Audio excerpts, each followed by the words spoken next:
want to get to a developing story from San Jacinto County. An arrest has been made in a 3-year-old cold case. 65-year-old Robert Clary is now charged with murder, accused in the 2019 death of Rhonda Richardson, who worked as a prison guard. Our Brandon Walker has new details on how investigators cracked this case. She was found down this trail. Down this trail at Sam Houston National Forest in San Jacinto County, where investigators say a neighbor found the body of 59-year-old Rhonda Richardson.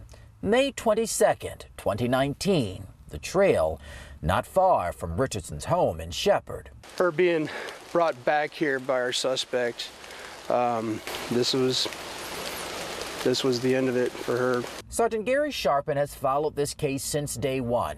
Even then, he says 65-year-old Robert Clary, the suspect, was a person of interest.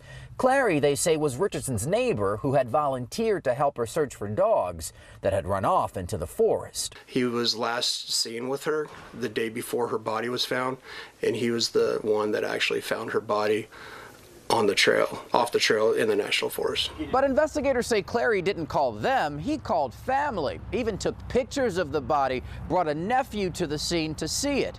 In turn, that nephew called authorities. A person of interest, sure, but no smoking gun for nearly 3.5 years. New information came up, new cell phone technology. That technology allowed investigators to place Clary on the trail the day before he allegedly discovered Richardson's body.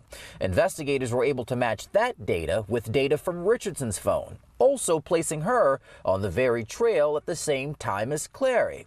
That, along with subsequent accounts from witnesses, helped to crack the case. We happened across a witness in this case that we knew was out there but had never been able to identify or locate.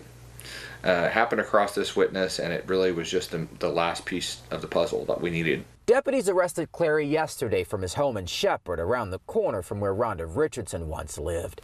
Clary is no stranger to the law, with a record that stretches back to 1993. DPS records confirm he served time on 3 convictions for DWI. Clary also served time for assaulting a family member. In 2007, he was charged with indecency with a child.